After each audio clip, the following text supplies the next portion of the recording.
Let's talk about Patrick Mahomes training with Justyn Ross, among others in Texas, Odell Beckham Jr. getting taken off the board, Jerick McKinnon feeling disrespected, and the continued failed attempts of the Patrick Mahomes versus Joe Burrow debate. But first, how about those?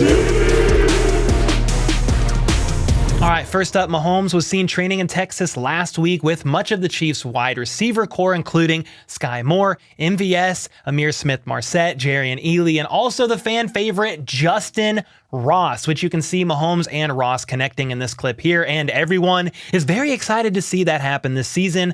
Hopefully, pending he makes the roster, all that good stuff. On top of that, more Justyn Ross training footage was released today, posted by TopShelf Productions on Instagram. His profile is linked in the description. Anyway, this man has been working with Justyn Ross for some time now, and I do believe that this is new footage. He shared training footage of Justyn Ross in January as well, but that was confirmed to be old footage from the year prior, before Justyn Ross had foot surgery for the second time last summer. But I do think this footage you're seeing right now is new, and I sure hope so, because oh my, look at that freaking catch. And on the hype train of off-season workouts, Mahomes, Shane Buechele, Chris Oladokun, and even 49ers QB Trey Lance could be seen in a training video released by APEC Fort Worth today, which is spearheaded by Mahomes' legend of a trainer, Bobby Stroop. And I'm not gonna lie, guys, watching all this footage has me absolutely hype all the way turned up for this upcoming football season. But sadly, the season is still roughly 5 months away, so patience,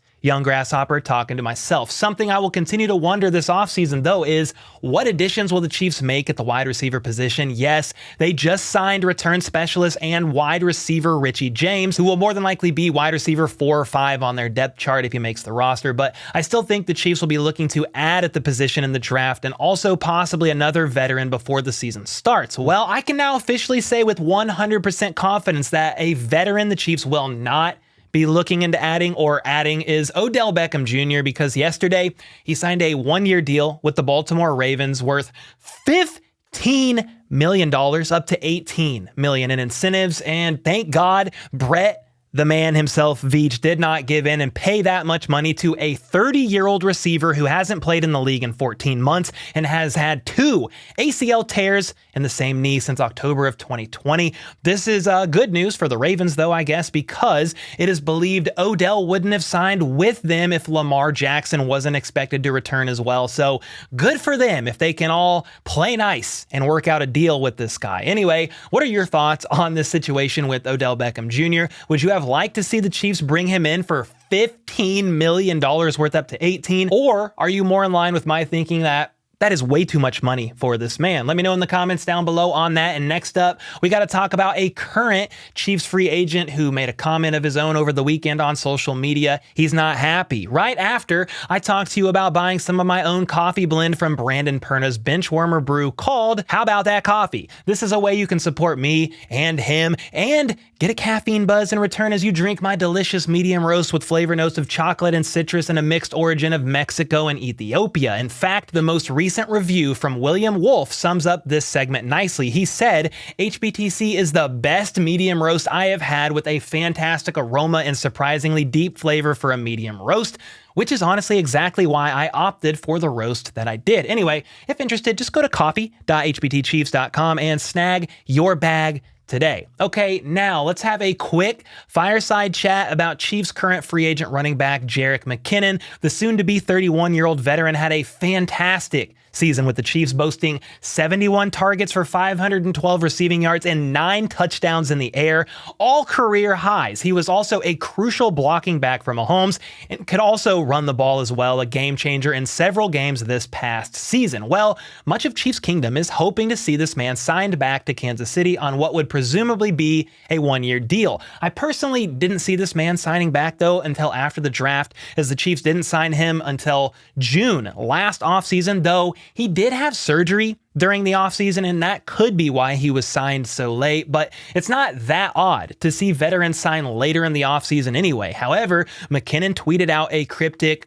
4-word tweet last Friday, simply saying, "The disrespect is crazy." And the perceived thought behind that tweet is that McKinnon is more than likely frustrated with how the offseason is going so far for him, as far as offers go, whether it's from Kansas City, other teams, or all of the above. And while I can understand his frustration after having such a great season last year, he's also about to turn 31, has a pretty detailed injury history, and there's a pretty deep pool of veteran running backs in free agency this offseason. Not to mention, the market isn't particularly high on the running back position, and I do not believe Brett Veach is going to want to overpay for a running back either, whether or not he's helped them win a ring in the past or not. Either way, I have nothing but respect for Jerick McKinnon and would love to see him back in Kansas City next year, if at all possible. I would think both parties would also like that, but I also understand with McKinnon, he's reaching the tail end of his career and like Odell Beckham Jr., may want a bunch of money, as much as humanly possible, since he's already got a ring,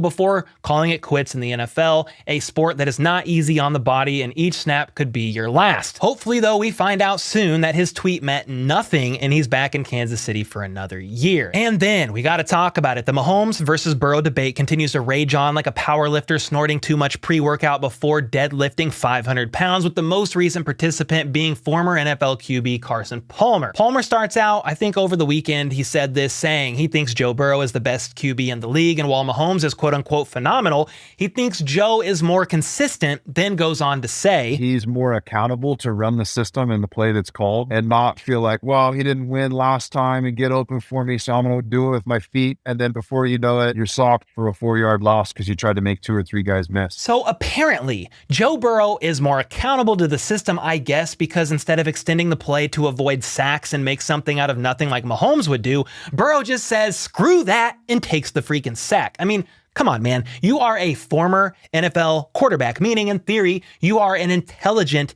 human being, so please use your brain. I mean, don't get me wrong, I'm all for the Mahomes versus Burrow debate when backed up in ways that make sense, but using the core reason of Burrow stays in the pocket more and plays within the system instead of getting sacked like Mahomes, who tries too hard to extend the play, makes literally 0 sense when Joe Burrow is still sacked way more than Patrick Mahomes. Listen to this. Bobby Cownick of NFL.com says, quote, no Mahomes-led team has ever ranked worse than 5th best in sacks surrendered. He's been sacked 54 times since 2021 compared to Burrow's 92, and Mahomes has scrambled for 364 more yards on just 12 more carries in the same time frame.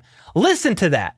54 sacks for Mahomes since 2021, 92 for Burrow. I mean, good God almighty, that is almost twice as many. And while the Chiefs had the 2nd best pressure to sack percentage in the league with 3.68%, only behind the Bucs, aka Tom, I throw the ball as quick as humanly possible so my old brittle bones don't disintegrate when sacked.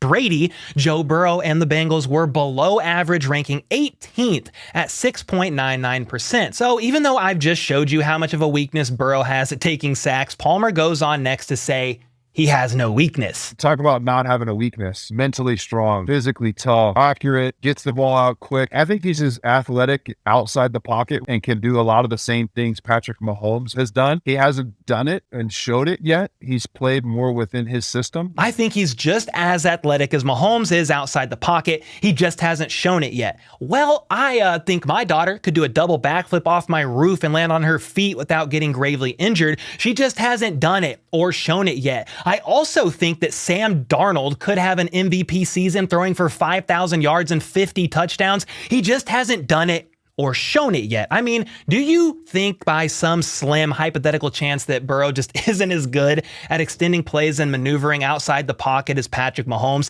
It's okay to say that he isn't, Carson, because, spoiler alert, he isn't. I mean, just look at last season. Mahomes was sacked 26 times, Burrow was sacked 41 times, and Mahomes had 42 more passing attempts. The whole premise of this argument is literally built on a lie, but that's okay because I already know what's going to be said next by the average person, the frail DNA'd individual. Burrow's 3-1 against Patrick Mahomes, so as if Burrow and Mahomes compete one-on-one in an arm wrestling match in order to determine the outcome of a game. Just look at the stats, man. Mahomes, 5 AFC championship games in a row, winning 3 of them and going on to play in 3 Super Bowls in the last 4 years, winning 2, and in both wins snagged Super Bowl MVP. And then, of course, he also has 2 league MVPs. So 2 league MVPs, 2 Super Bowl MVPs, is the most winningest QB over the last 5 years and leads the league in nearly every passing category, is way more efficient at not taking sacks and scrambling from the pocket, and then 1 conference championship win for Joe Burrow. Woohoo! Woo! But we don't care about stats, accomplishments, rings, MVPs, none of that, because